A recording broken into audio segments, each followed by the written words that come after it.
landmine lifts too is you really do feel the load go from one glute to the other glute, and you can feel that. And Yeah. that's something that is really powerful. And also just safe because they're just limited in a way that I like. That was Alex Kanellis, and you're listening to the Just Fly Performance Podcast.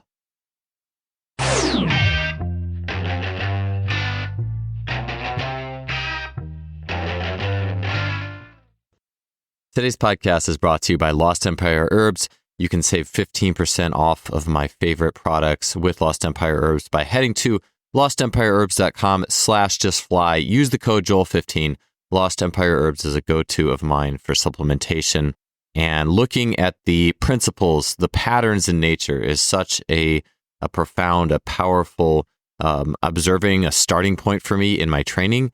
And I've taken that over into supplementation, or my choice of supplementation, as Lost Empire Herbs has harnessed the power of nature, getting things with such minimal processing and such a rich history in Chinese medicine for helping you to improve your vitality, energy, and even strength through their products, things such as Shilajit, the Phoenix Formula, and so much more. Head to lostempireherbs.com/justfly today and check out some of my favorite herbs, and there you can get, again, 15% off your order. Welcome to another episode of the podcast. Thanks for tuning in. Today's guest is Alex Kanellis of Landmine University. In addition to founding Landmine University, Alex has also had a long career as a scholastic strength coach. He's also been a scholastic football and wrestling coach, has spent time as a Weck Method performance coach, and has himself had a tremendous athletic career, being a state football player of the year, as well as a wrestling state champ. On the show today, Alex will be speaking about what brought him into his current system of landmine work. And very likely you've seen some of the Landmine University unique training methods, working with the landmine rotationally, but also in a way that produces a lot of force and has a lot of strength component to it. So he'll be talking about some of the unique adaptations that come with the landmine, the learning curve associated with the landmine, and how the landmine fits with athletic movement patterning. He'll also talk a little bit about wrestling and some of the athleticism that comes with that, long-term development concepts and free play, and much more on the show today. It was fantastic having Alex on the show. Let's get to episode 399. Alex, man, it is awesome to have you on the show. Let's get started a little bit by tell me a little bit about your background athletically, and because I think you're in a little bit of an interesting place with who you work with and your populations and athletic background. So let's start with that. Yeah, sure. So from Iowa City, Iowa, and just growing up, sports were kind of everything. It was just, way of life. It was my favorite part of life. I played every sport growing up, soccer, basketball, all that stuff, but started wrestling at a young age. And football was kind of always my love. Got really into wrestling around junior high and ended up being a state champ here in Iowa in high school. Football was sort of my best sport. I was always big and fast and strong. I actually committed here to the University of Iowa, hometown school, when I was a sophomore in high school. And so that was like my first recruiting letter, was a full ride offer to Iowa. Had success there. I ended up playing as a true freshman and sophomore in college. Started a few games. I was playing defensive end, and then hit a couple of injuries. And as soon as I got done playing, I was right into the weight room interning with Chris Doyle, who was a longtime strength coach here and a big influence on me. So now I'm back in Iowa, where I've been for most of the time. I was a strength coach at a local junior high and high school for 10 years. Then ended up going to San Diego, working with David Weck for a couple of years, and now I'm back here in Iowa City, working with a lot of youth wrestlers. In my daily practice at a wrestling club. Yeah, I know. Yeah. Sorry, we were talking before about how David, because I did want to touch on that, how big of an impact he had on you and your thought process and everything you had learned until then and then moving forward. Do you want to speak a little bit to how his thought process impacted you? Yeah, no, definitely can. I'm sure we'll get more into it when we start talking about sort of the training and what I've got going on right now. But and I was saying that in my time as a strength coach and at the high school level, this podcast is one of the first places where I was kind of exposed to David and his ideas. I've always loved your podcast. But really, he sort of exposed me to some different positions and patterns through the trunk, through the core, that weren't a part of my regular education. And at this time, I had a master's degree at CSCS. I had done my internships. Um, I was actively trying to learn to become a better strength coach. And then David all of a sudden just sort of exposed me to this concept of coiling your core on purpose, right? Finding these rotational side bent positions through the middle, through the trunk. And then really, he exposed me to the spinal engine theory, this concept that your spine is the primary engine for locomotion as opposed to uh, bracing your spine in neutral and powering locomotion with your hips and legs. And these concepts just made a ton of sense to me. My background as a wrestler, as a football player, when I got into some of these different positions with David, I said, "Oh my gosh, this is digging an underhook, or this is throwing a hip toss." These are things that I can physically relate to just because of my athletic background, and I knew that they had a place in training, specifically strength training, because you could do rotational rep med ball throws, and running is in a sense rotational on its own. Some of these jumps you can do, but every single lift, every single time it was time to lift weights, it was time to brace your core in neutral and resist rotation. And because lifting weights was like my favorite thing to do, it was hard for me that I didn't have a way to sort of scratch both of those itches at the same time. But yeah, my work with David is really key to what I'm doing right now, because what I'm doing right now is taking a lot of what I loved about traditional weightlifting and also what I learned from David, was exposed to, and sort of combining them in a way that I think just makes a ton of sense. Yeah. When you mentioned too, I was thinking about this right before we pushed record, and we mentioned it, but you're from Iowa, and I was thinking, who else have I had on the show from Iowa? And I was like, Michael Zwiefel. And just, I was thinking about just movement literacy. I'm in Cincinnati, and I have a neighbor who is from Iowa, and he's like, all we did growing up was play sports. He's like, I played one-on-one baseball with my brother and like all this stuff. It's just all sorts of iterations. And I just think about that literacy and how it channels into what you do now. And you're mentioning your time with David, and I was even thinking about Darian Barr was my primary movement mentor, because similar to you, up until then, I had done bachelor's, master's. I'd gone through USA track and field certifications, and my first time training with Darian, I think it was 33. And as soon as I didn't understand everything he said, but as soon as he started talking, I was like, this makes sense. And for me, the connection was that Darian was a triple jumper. I did triple jump and high jump, and he also had like a bit of a dance background, like a fan of dance in the 80s. And I had done like break dancing when I was in, later in high school, and got in a little bit of the popping and locking. And so it's almost like those little pops and isometrics. And there was that connection from that move, like, because that was things I felt. And I think that's almost the thing that when you find a mentor, it's like, hey, I've felt this. I know what you're talking about. Where if you hadn't felt it, I think it would be, like I said, there's a lot of things I didn't understand. So I think I would have been completely confused perhaps. But I think it's really interesting that wrestling, because I can only imagine wrestling, how many times were you in those positions just automatically, For sure, yeah. And I think that's like one sport that we were talking too about your kids, and all they want to do is wrestle right now. Yeah. It's one sport that I think, and you've had some people on before talking about roughhousing, some of that physical stuff, but it's a huge part of my background, and it's something that I think is really could be beneficial to any athlete. But for me, it's just a little bit slower than football. So not slower in terms of the movements, but in terms of like holding certain positions. And there's a few more built-in isometrics or overcoming things in a rotational way.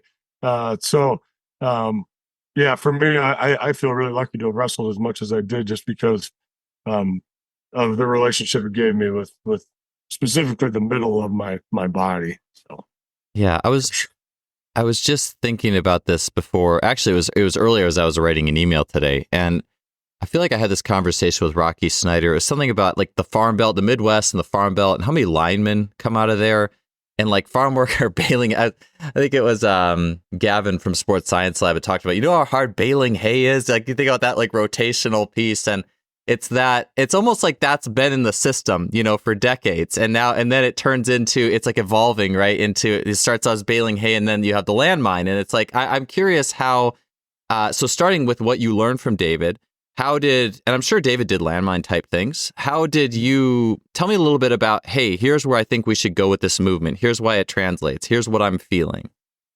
Well, and it's a combination of thought processes because I had worked with kids for so long. And like I said, down sixth grade up through 12th grade. And that was my favorite thing. And I just had gone through multiple rabbit holes. At first, I was way into West Side barbell. When I first got to the school, we didn't have any kids that could bench 300 pounds. And so I said, hey, guys, we're going to make a poster if you could bench 300 pounds. And the second year, we had 2. And when I left after 10 years that year, we had 14 kids. And this is a small school in Iowa that could bench. But, I was obsessed with that programming, West Side barbell, right? And then all of a sudden, I realized after reading all Louis' stuff that we were missing a big piece in terms of the speed of the lifts. He talked about building explosive strength, and what he would do is dumbbell box jumps. He said that was like, because he didn't want to teach the Olympic lifts. And it's like, well, okay, maybe I need to learn how to teach the Olympic lifts. And so I went down that rabbit hole and really gained a great appreciation for that speed of movement, that type of strength training, purely explosive strength training, especially if you're doing velocity-based stuff. And that became an obsession with me, but it also became a headache where I looked at what we were doing and I felt like 3/4 of the workout was about strengthening their technique in the Olympic lifts, because I really wanted them to get good at it. And when they got good at it, it was really more about them fixing their technique or getting comfortable in those positions than it was about them becoming more explosive on the field. Regardless, I love that type of training. I saw value in it. The landmine became, for me, first, a way for us to train at those speeds, like a landmine with a band on it. I felt like that's a way for us to train explosively, and just not have as many technical checkpoints, not as many technique drills. So I had been using the landmine in lieu of Olympic weightlifting for my athletes. Then I was exposed to David. He showed me some different positions that you could get in with the bar. And it turned into, okay, wow, this is real simple. I can do a rotational clean. I can do a rotational jerk. I can do a rotational snatch. I can load them. We can go heavy with them. We just recently had the Landmine Games, which was the first ever weightlifting competition with the landmine clean and jerk and snatch. And so it was something that I could scratch that itch of setting a PR and knowing that I was becoming more explosive, but also it's a rotational pattern, full range rotation through my trunk. My shoulders are rotating. They're also side bending. I am in essence coiling my core from one side to the other.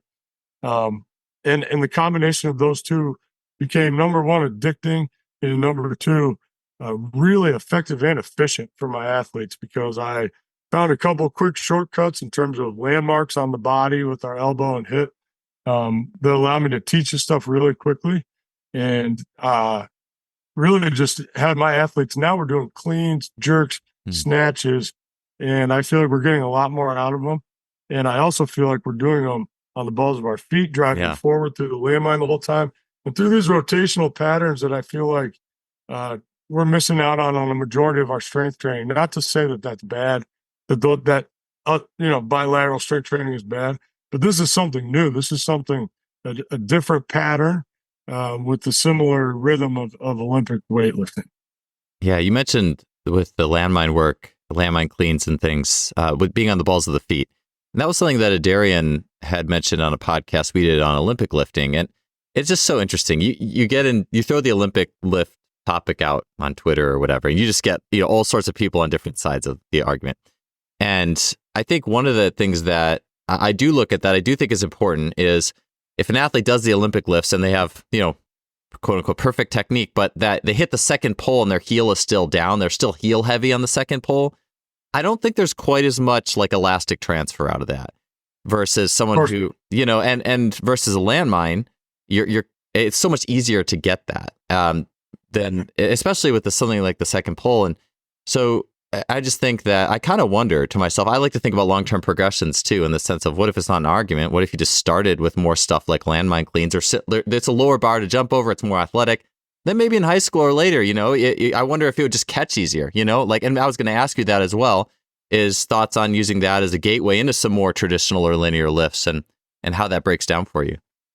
Yeah. So, and this, I work with kids, youth kids in the mornings, very young athletes, always thinking about long-term stuff, try not to overexpose them to stuff. Mm-hmm. And we've done a little bit of traditional Olympic stuff in lieu of the landmine, very rarely, but the rhythm of the lift, the postural, the importance of your posture. When we do our clean, we shoot one elbow forward and rotate. Mm-hmm. The carryover into now we're shooting both elbows forward. It's actually amazing how quickly they pick it up, much faster than before when I would just try to start with the traditional lift. So I do, and I'm biased with this stuff, obviously, but there is a lot of overlap. The rhythm of the clean, the snatch, the jerk, they're the same as we're looking for with the Olympic lifts. They're just more rotational. And we do keep that forward intent. It's an advantage when you're lifting with the landmine explosively to push forward into the landmine. It's going to help you with your balance, but it also allows us to sort of train through constant shin angle, aggressive shin and spine angles, which is really just, I think it's automatically more elastic. Our heels never touch the ground when we do the landmine lifts. But also, I think there's just more carryover, which is hard to put it's hard to put a finger on. You do all these things with your training. What's carrying over? What's, what's giving you the best bang for your buck performance wise? But you always got to try, and I think that I'm just much happier with these exercises than I was with the traditional Olympic lifts. Yeah. In some ways too, one thing I was going to say with the traditional lifts with sport is you kind of have a certain amount of skill points in some way that you can spend. Like if you're going to do like gymnastics or wrestling, or you're just learning sports skills, you're expanding your movement library and movement literacy. And then you got to spend a bunch of other skill points, so to speak, on learning all the nuances of the Olympic lifts. Maybe that's, like if you're a basketball player or a wrestler, do you really need to learn the traditional Olympic lifts? I mean, later on, maybe it'd be helpful, but I think about like track on the other side, you have a lot of skill points to spend because you only have a few events, and obviously you want to refine those events, but for a track's jump coach, it's certainly worth it to spend those skill points on the Olympic lifts, and because it kind of goes with it too. I just think it's different across sports. I think you see that, right? I mean, I think you see just by necessity. I mean, and that Olympic weightlifting is used all the time in track and field, because of that. And that's not, I don't know if coaches are rationalizing it that way, but it's just sort of how it ends up working too. Another thing I really like about the landmine, it's something that's been cool to go back into a wrestling club because working with the head coach of the club, who's a buddy of mine, wrestled at Iowa, great wrestler, taking him through some of the stuff and then watching him run his next practice, and all the kids had done a landmine workshop, but he kept, referring to what we had done with the landmine. Yeah. Like, now look, you got to pinch that elbow down and you got to coil that way. Now he's saying coil all the time. And he's talking about these landmarks, which was a term that he hadn't used. And so I think if we are going to spend those skill points, as a coach who's not their sport coach, it does feel really satisfying when just at least a couple of those skill points overlap with what they're working on, in their sport. Aggressively switching from one side short to the other, pinning your elbow down, maintaining a forward angle so you don't get pushed around. Those are things that in my mind, right, those are position skills that they're also going to be important in their sport practice. And that just makes me feel like, hey, maybe I am helping as a strength coach when there's a little more overlap. And that's something that, like with the fighters, and that's where this landmine U stuff is really taken off, because they feel like everything that I'm telling them to do, their striking coach is also telling them to do. Even if it's a little bit differently, it feels the same. the positions are the same. And now they feel like after doing that set of jerks with the landmine, they feel like they can throw a harder punch. So, that's another thing and that's always, because I'm big on exercise selection. I think it really matters. It's one of the few things that we can like control as a strength coach is what exercises are we doing. So I've always been looking for the best ones. And, and this is just sort of for this box, for the explosive strength box, this is to me, the holy grail is this landmine stuff. Yeah. That's what I was going to ask you, because I think naturally people will see a new, and again, everything, I think there's been iterations of a lot of things over time, but something that's a new way of doing things or a new theme coming up, and they'll say, well, where's the transfer points? Like, what does this transfer to? And like you said, if athletes, and I think there's different ways to assess transfer. There's, data points. Hey, your swing velocity or your acceleration time or your force velocity profile, or whatever. And there's also, well, the athlete just saying, hey, yeah, wow, I feel like I'm punching so much harder. And I don't think that's invalid. Like Mark McLaughlin was just talking about how important it is to get athlete feedback and, and what are they feeling from the movement. And I think that could change a little bit as athletes get older and more mature, moving into college or pro, and there's more opportunity for tech and data to give you feedback. But I was going to ask you, just if you want to extrapolate a little bit on, those things that you feel it particularly transfers to, like what skills particularly, like, yes, this, if you were in this sports skill, you're doing this movement, hey, this is something that's really going to be beneficial for you. Sure. So like in the base of it is that if we just look at it in terms of, hey, this is a strength training system that's based on the spinal engine theory as opposed to the pedestrian theory. If we just looked at it like that, I would argue that this is superior to traditional Olympic weightlifting for sprinters, because they're going to go through their full hip cycle. They're going to rotate through the trunk the same way that they will when they sprint. And then I'd say for jumpers, you could argue that it would be, even possibly more beneficial because, a longer stride is going to have a little more rotation through the trunk. The most obvious spots are the combat athletes. Yeah. And those are the ones that I've gotten the most real feedback from because of the trunk motion, because of the rotation through the trunk, and because of their lack of it's just sort of, there's not good exercises to load that pattern. It's something that they feel like they're lacking, where they might throw a med ball 20 times against the wall, and they might go through that pattern and feel like they're ready to throw snappy punches, but they're not setting a personal record. They're not loading to the point of maximal force output. And the landmine is just a way for us to do that. When you start getting into the core spinal engine stuff, and you start looking at all sports, I think you see examples of this in everything. We talked about how grappling, it's really exaggerated, and so it's really clear to see and feel. But I've been doing the certification classes for a few years now, and it's really fun for me is that if there's a tennis coach there, he'll come up to me and say, man, tennis players really need to be doing this. Yeah. And if there's a bowling coach there, he'll come up and say, man, my bowlers really need to be doing this. Yeah. And so it's sort of like, what sport are you into? Most sports could benefit from more rotational strength training, in my opinion. And most sports could benefit from more training through the balls of their feet. So this is a way to check a lot of boxes for a lot of different sports. But the short answer, the most obvious, I think, would be the combat guys, the striking guys. And that's who I've been lucky to work with a lot. So that's another part of it, is that like a majority of the people that are really getting into this right now have been combat coaches or sort of in that arena.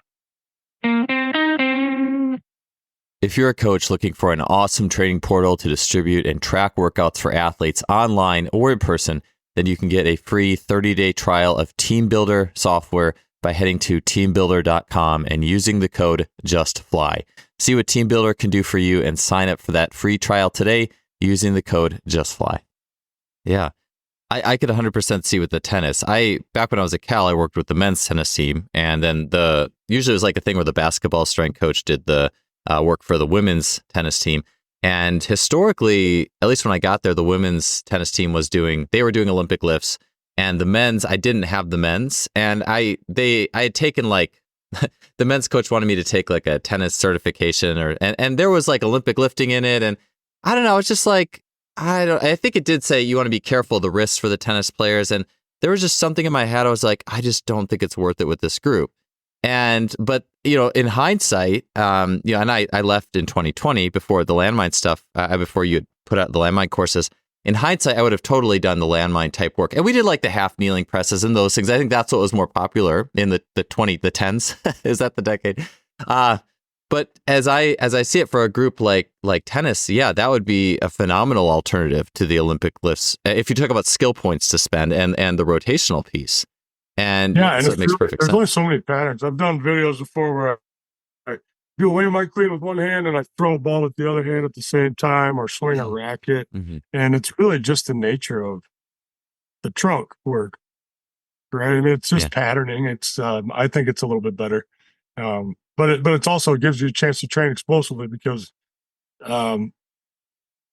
it's hard as a strength coach if you're not doing the Olympic lifts, or if you're not doing and you see, it's just like this weird.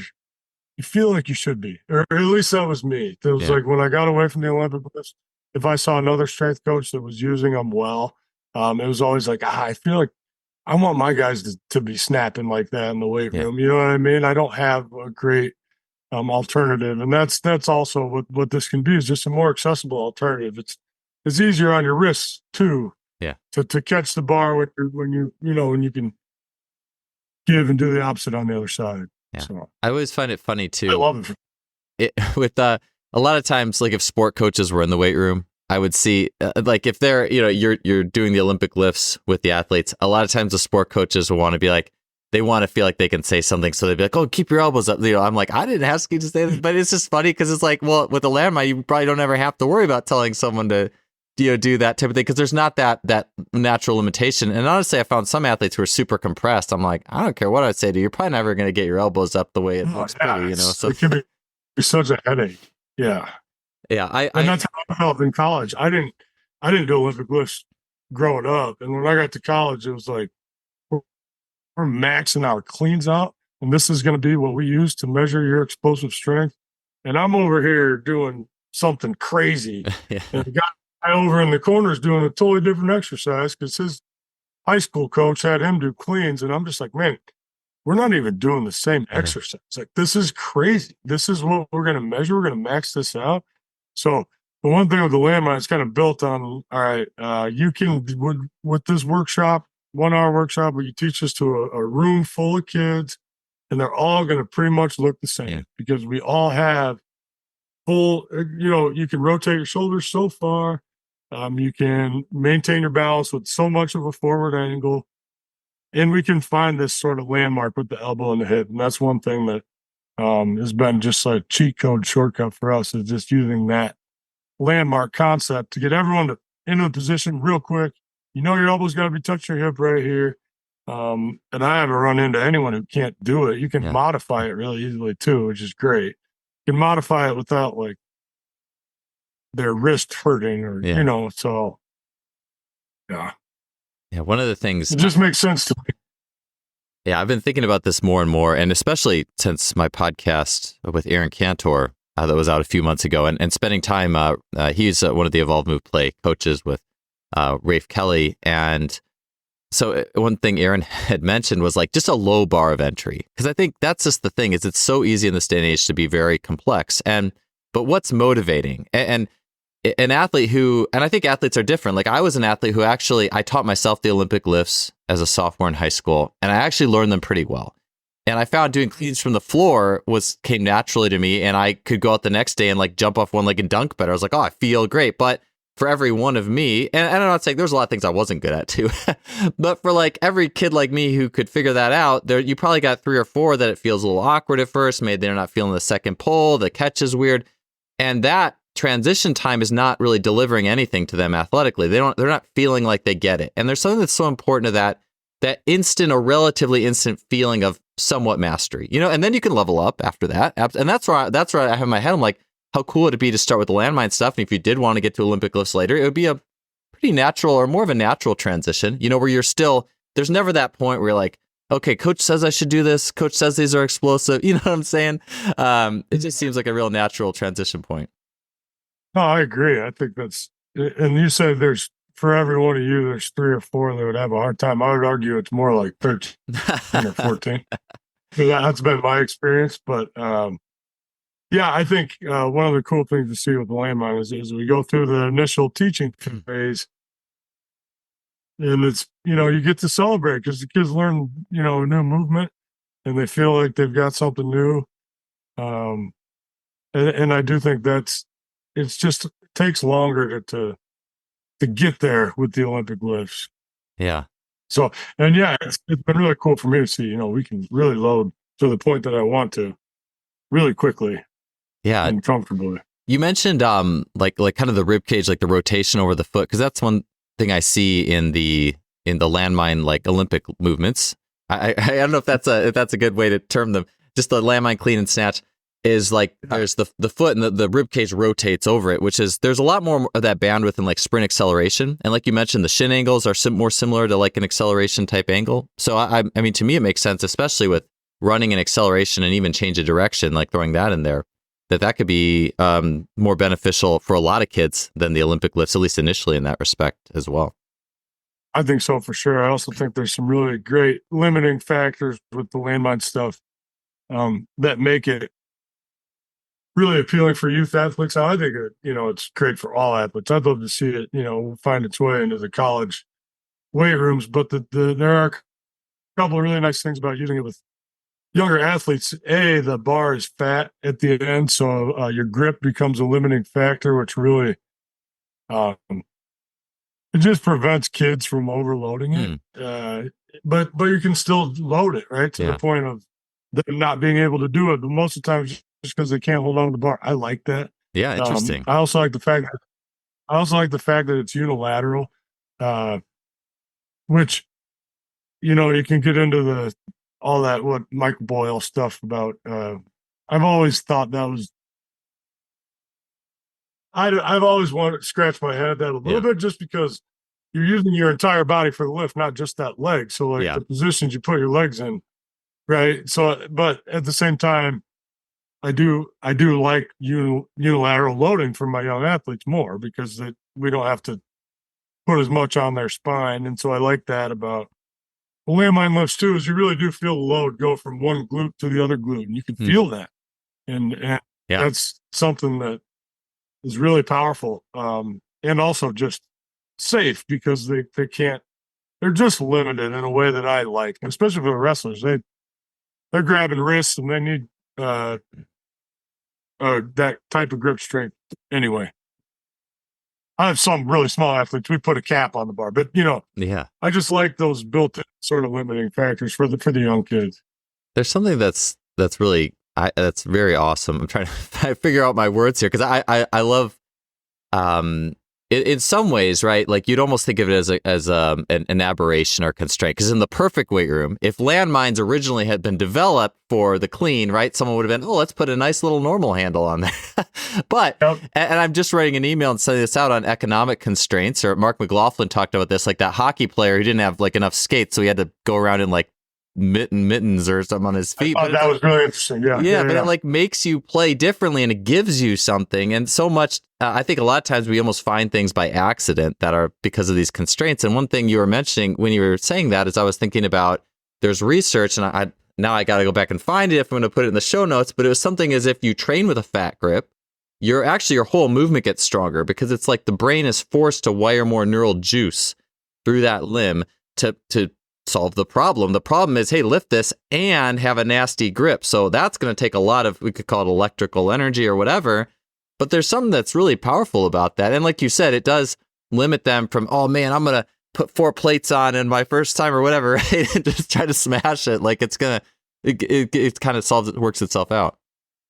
Yeah. And that's, and you could ask Donnie Thompson or any of the guys that are into the fat grip stuff. But like, for me, I remember and even bench press, but deadlift particularly, when I did work with a fat grip, like it sort of auto-corrected my form. It's just like it became almost impossible to do it with bad form. Hmm. And I don't know what you can't put a finger on that. It's almost like we were talking about our kids, like little toddler. I got a little toddler, and he'll come and pick up a dumbbell, and if he doesn't do it perfectly, he's going to fall over because he falls over anyway all the time. You know what I mean? Yeah. And so it's like you put that extra limiting of, okay, this is big. This is a hard thing for my hand to hold on to.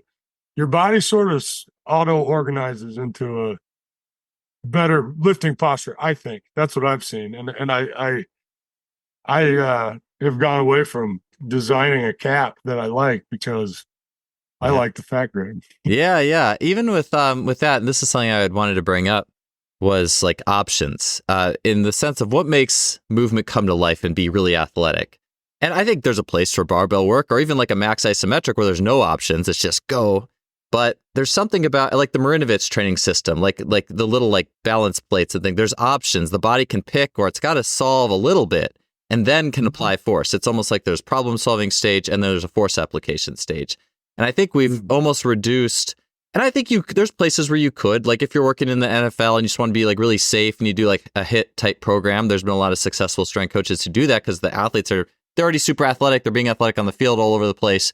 But if we're talking developmental, or honestly, even the off season, or I mean, I like having options. I've really been thinking about this concept of options as a part of the equation that's just as important as some of the other pieces, because otherwise it's just intensity. And at some point, you can't push that bass drum necessarily any harder. It's just, well, kind of, it's the options that keep things moving and skillful and engaging as you go.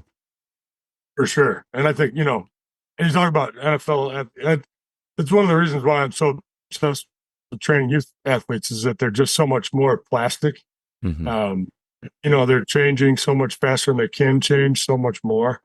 And like, that's where options are just king, because you want to prolong that and you don't want to overexpose them to things. And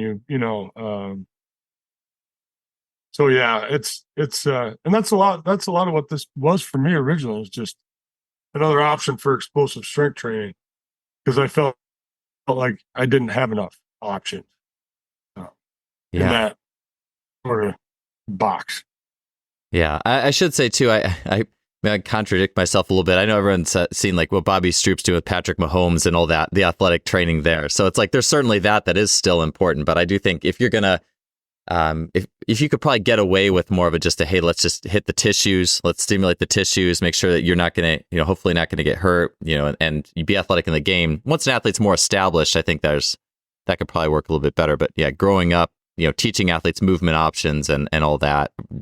Doing and it's just more interesting as a coach. Yeah. Oh yeah. You give me a 9-year-old and it's like, well, I don't know. He could end up being an Olympic champion, or he could end up being a couch potato. I don't know. But like with Patrick Mahomes, you're looking for one little thing, and if you can, and then you're a great coach, because so it's just easier working with young kids. It's like I've always felt like as a strength coach, one of the things that we do all the time is take credit for just like natural development.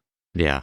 Like you'll work with a kid when he's going from age 19 to 20 and be like, look at this. And it's like, well, he just turned 20. So, but I love it. It's like, that's the best. You get to see big results. So it's fun. Yeah. Yeah. Just watching my own children go through the stages of athletic development and all that. It's just so much fun. You just look at just that mountain that, if you do get a athlete in college, there's a mountain that came before that and all these different stages. And even the difference between my own kids too, between my son and my daughter, is so just their interests and their wirings, their wirings and everything like that. Like my son is 5 and my daughter's 7, and my son I have a little grip meter that I use to test my nervous system, and sometimes I'll let the kids do it. My son's grip is already like way higher, like his neural juice or whatever.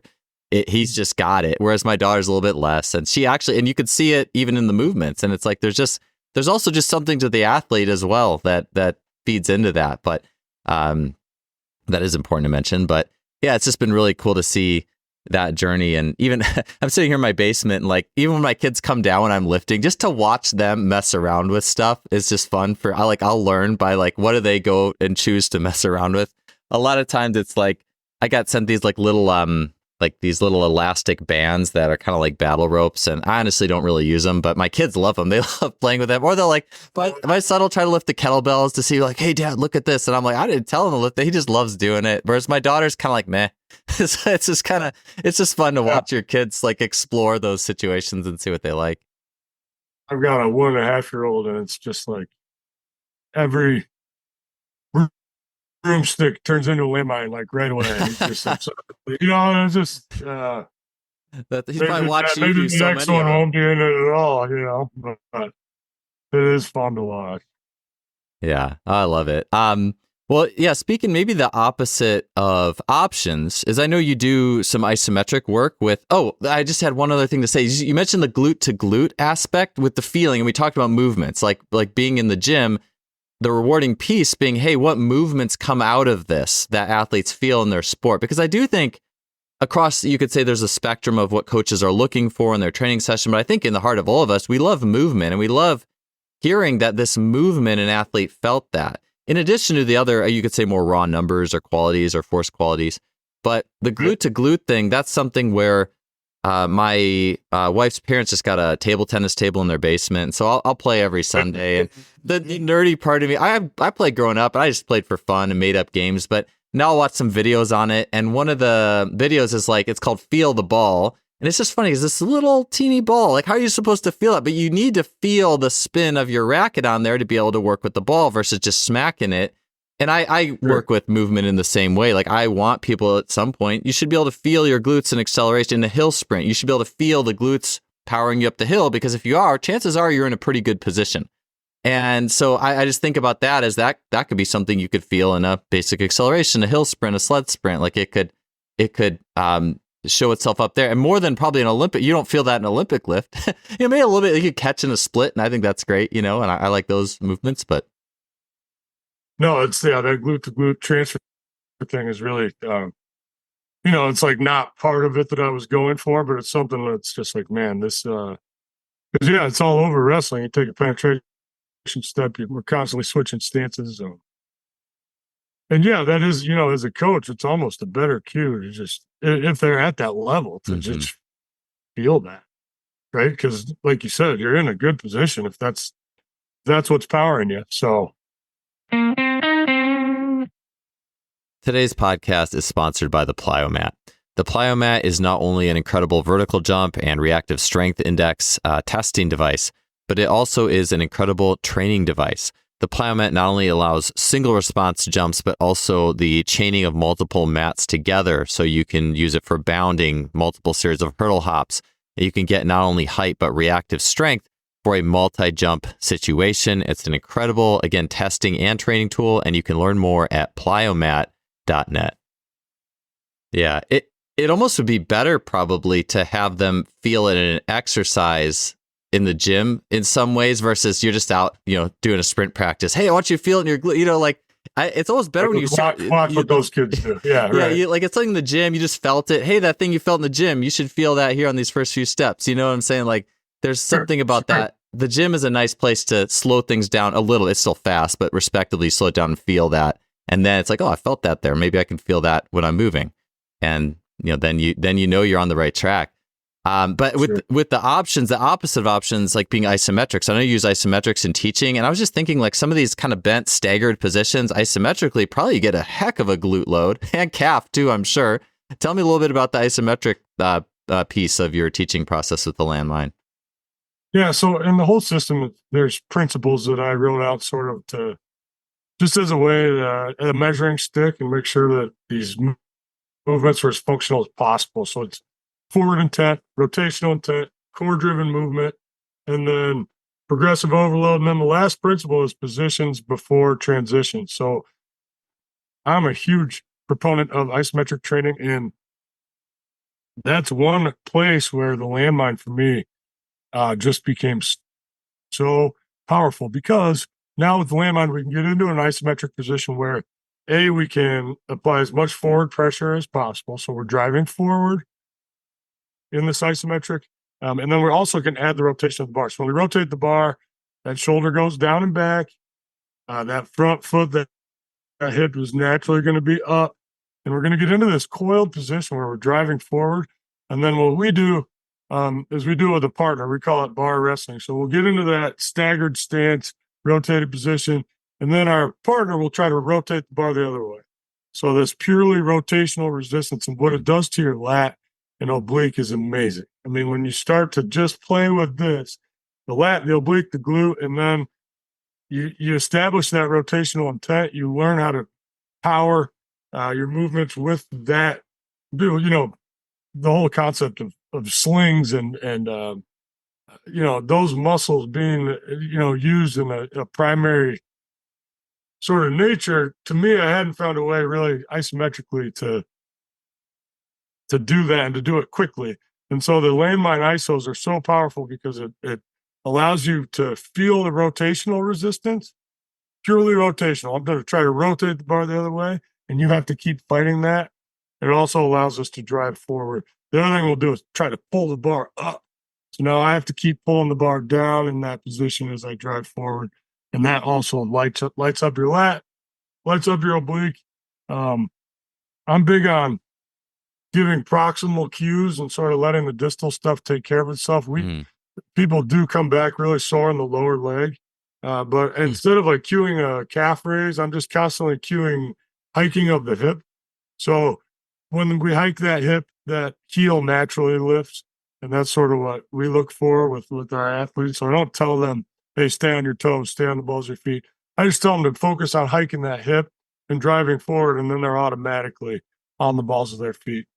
And that was another thing that I felt like with all the coiling core stuff, what I felt the most was that it was helping me hike my hip, which is such a big part of so many movements in wrestling.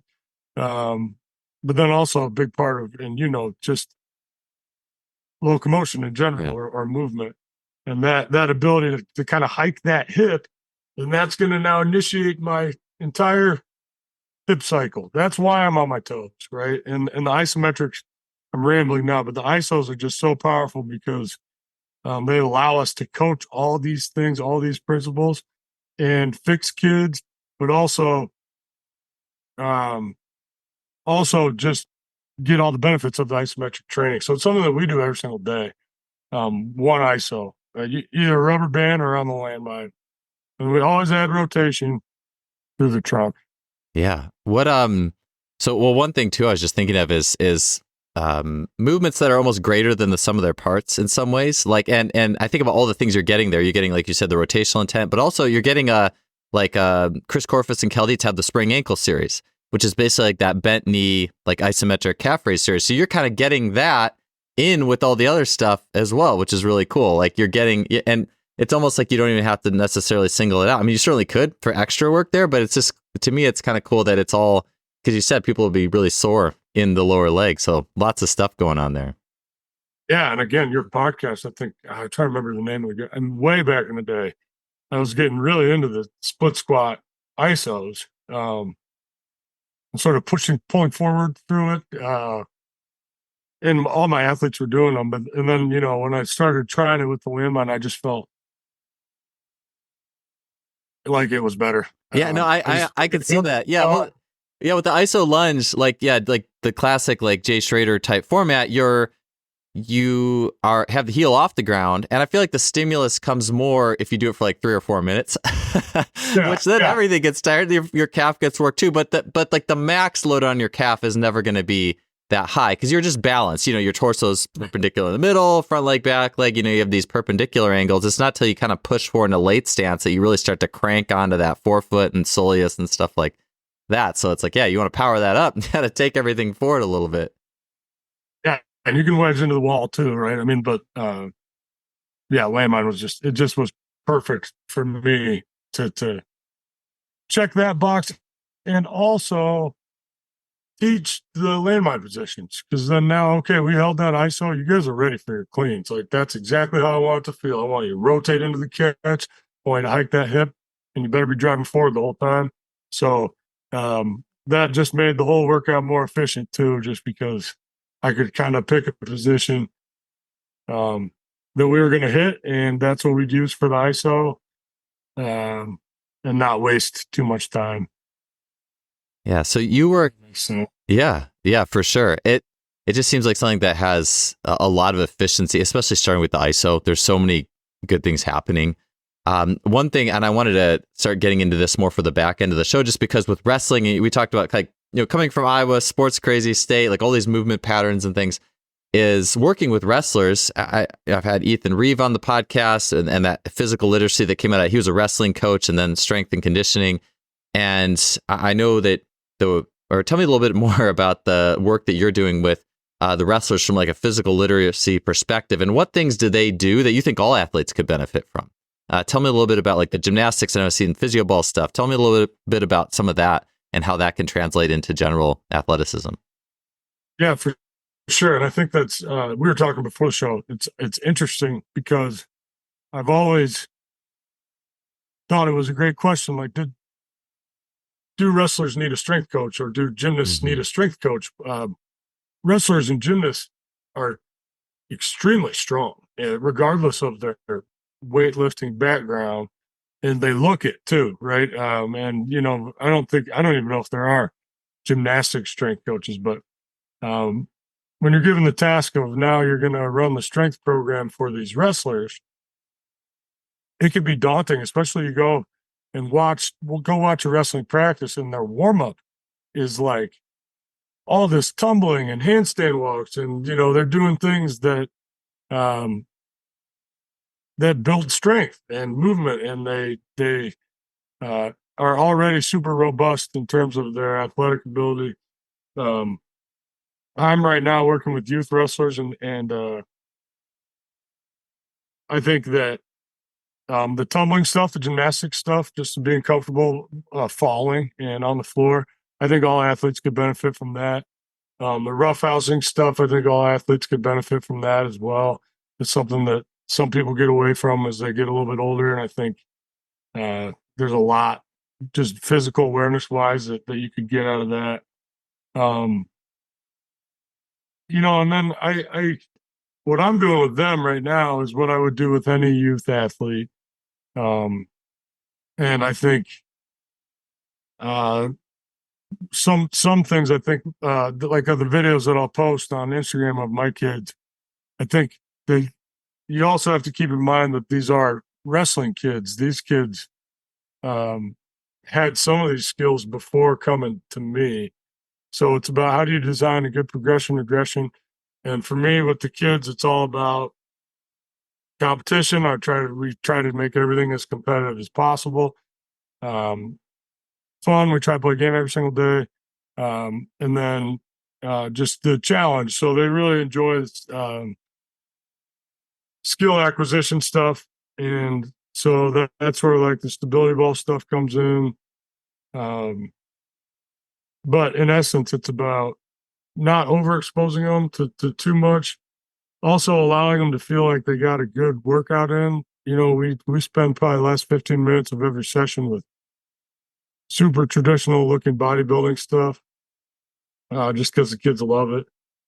But in terms of actually training wrestlers and what other athletes could take from them, I think one of the biggest things is like, especially for strength coaches, is like you need to get a mat. You need to find a space where you're comfortable getting your kids on the floor, and not just doing crunches or planks, but like getting on and off the floor or moving around on the floor.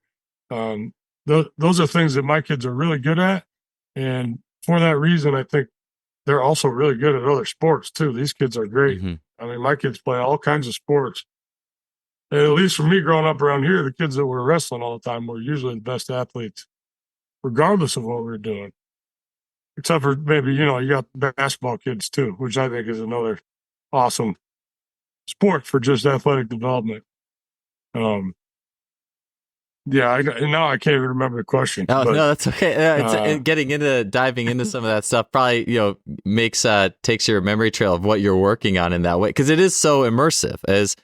And I love what you said, basketball and wrestling. Tony Villani, talking about agility and game speed and movement in the NFL, he talked about the importance of like basically being able to play basketball at certain points in the defensive structure, that intuitive like ability you gain by playing basketball. And I'm sure wrestling, same thing, a lot of intuitive body control. And it's like, it's almost like basketball is on your feet, spatial agility, and then wrestling is almost in your body, spatial. Like, and if you could put like, hey, we want to be good at these two things. I mean, I think that's an amazing combination. Like, yeah, what if there's a gym where it's like, hey, here's a mat on one side and here's a couple like low rim hoops on the other. We can play all sorts of basketball, maybe tackle basketball, like Jeremy Frisch talked about. I think you would build super athletes. I've always thought that, and it's something that you don't see a lot of overlap, especially around here. It's cultural too. Mm-hmm. The kids I work with are all really short for their age. Their dad wrestled and their kid is going to wrestle, and the tall kids are going to play basketball. But I also think that the aiming points are really so different. My kids are always shooting down at people's legs and trying to get people down onto the mat. And basketball players are always looking up and trying to get up to block a shot or touch the rim. And I've always wondered too if I know most of it's genetic, but like, it seems like these basketball kids just keep growing taller. These wrestlers just keep getting shorter. It's just divergent point. It's like, are you looking up all the time, or are you like hunched over looking down all the time? I don't know. Does it change the way you grow? I have no idea. But yeah, they're so opposite. And also, like some of what we talked about, they're also much different in terms of like the requisite structure to get really good at them. When we look at international wrestling athletes, they've been specializing in wrestling oftentimes for like 20 years, and there's been a lot of structured practice. And you see the same thing in gymnastics, where you don't become a world-class gymnast on the streets and like jump onto the scene, right? It's super structured and it's super specialized. Then you look at basketball players, and the best athletes in the world developed on the street playing basketball just for fun. And that's really interesting. That to me is just like, basketball must just be the most fun. Yeah, because you know what I mean. It's just wrestling practice is just not fun. Yeah, so. Yeah, it is. That's such an. I don't think that is a discussion that's really talked about too often, because I think it is fascinating, right? It's like free play. It's like free play versus structure. Well, maybe there's a time for more of both. And I was just thinking with gymnastics, like you said, it's not like, hey, here's the rings in the street. It's like free play. I mean, there's those calisthenics. People will do like the calisthenics and go out and teach each other and things like that. And you do get some decently high levels. Oh man, you see the bar star guys. It can happen anywhere. The guy, street dance, and I think you could also argue the same thing with wrestling when you look at how many world champion identical twin wrestlers there have been. Interesting. It is obviously they got good by free play wrestling. Yeah, just with their brother. Something we try to include in practice often is play wrestling, where the kids roll around and try things and don't really let each other take each other down, right? And just the play wrestling is something, and that's honestly that's a part of our structured practices that might benefit other athletes, because we've taken the pressure of competition out.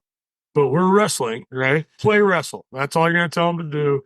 Let each other win once in a while. Try some different stuff. But then you look at, like the Brands brothers or the Bannock's or all these guys, and these are Iowa wrestling guys, but these are literally identical twins who reached elite world champion, Olympic champion levels. And, Coach Dan Gable would tell a story about the first time he went over to recruit the Brands brothers, and he walked in and he says, never seen so many holes in the drywall in the house, in his life. There's just holes in the wall. And he said, I don't even need to talk to them. I want those kids on my team. It was just like that unstructured play wrestling. I don't know. There's definitely something to that too. So it's just the nature of those sports. Yeah, new recruiting tactic is whatever house you grew up in, I'm going to go take pictures of the walls. The more holes in the walls, do it regardless of sport. Right. You're roughhousing with your brothers or whatever, good things. Dangerous strategy. Yeah. Definitely happening. That's awesome. Good backfire. Well, good stuff. So Alex, just in closing, I know a lot of people are familiar with your work, but if they want to learn more about Landmine University and what you're doing, where do they go? Where do people find you? Sure, I'm always putting stuff out on Instagram, just to sort of get people interested and show them what I'm doing.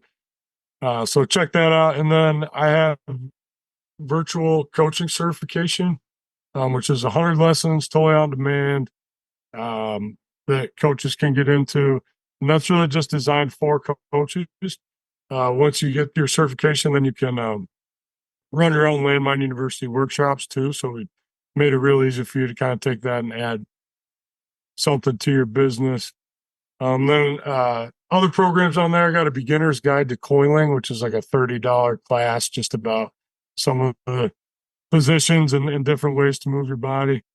And then I travel and do in-person classes as well. So I'll be teaching level 1 and level 2 in New York City in mid-March, and then with Phil DeRue down in South Florida at the end of March.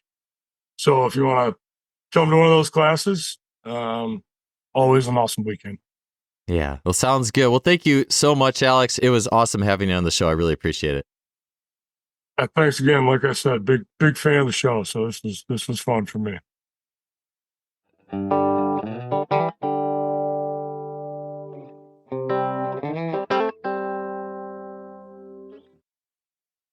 Thanks for tuning in to another episode of the show, and I'll see you next week.